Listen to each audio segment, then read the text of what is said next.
A special thank you to each of our subscribers who make this channel possible. Here's today's story. In a significant development in the ongoing Israel-Hamas conflict, Hamas has announced that it has accepted a proposal for mediators to release one living American-Israeli hostage, Edan Alexander, along with the remains of 4 dual-national hostages who died in captivity. This announcement comes as negotiations continue in Qatar aimed at extending the current ceasefire between the two parties, which has seen a temporary halt in hostilities. Israeli Prime Minister Benjamin Netanyahu's office has expressed skepticism regarding Hamas's commitment to the proposal, accusing the militant group of attempting to manipulate the ongoing discussions. The exact timeline for the release of Alexander and the 4 deceased hostages remains unclear, as does what Hamas expects in return for this concession.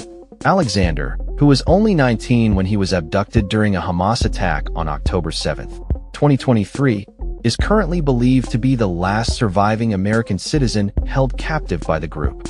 The proposal's acceptance follows a period of intense negotiations led by U.S. officials, including hostage envoy Steve Witkoff, who have been advocating for a plan that would facilitate the release of hostages in exchange for a limited number of Palestinian prisoners. Despite the announcement from Hamas, Netanyahu's office has indicated that Israel remains cautious, stating that while they have shown flexibility in negotiations, Hamas has not reciprocated. The Prime Minister is scheduled to convene his ministerial team to discuss the next steps following this latest development. The first phase of the ceasefire, which has allowed for the return of 25 living hostages and the remains of 8 others, ended 2 weeks ago. The White House recently revealed that American officials have been engaged in ongoing discussions with Hamas, marking a notable shift in U.S. policy towards the group. However, it remains uncertain if these talks are directly linked to Hamas's announcement regarding the hostage release. In a separate statement, Hamas official Husam Badran reiterated the group's commitment to fully implementing the ceasefire agreement, cautioning that any deviation by Israel would jeopardize the negotiations.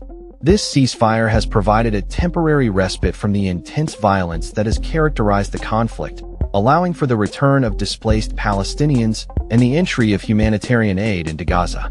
However, Israel has been pressing Hamas to agree to an extension of the ceasefire, demanding the release of a significant portion of the remaining hostages in exchange for a prolonged truce. Reports indicate that Hamas currently holds 24 living hostages and the remains of 35 others. As tensions continue, the humanitarian situation in Gaza has worsened, with reports indicating that 80% of the population has lost access to food and clean drinking water due to the ongoing blockade.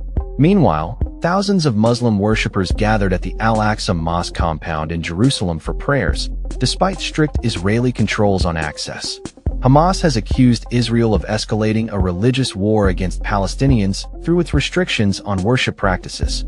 As the situation unfolds, both sides remain entrenched in their positions, with the prospect of a lasting peace still uncertain. That's all for this story. We upload videos every day covering many different subjects, so hit that subscribe button to stay informed. Thanks for watching.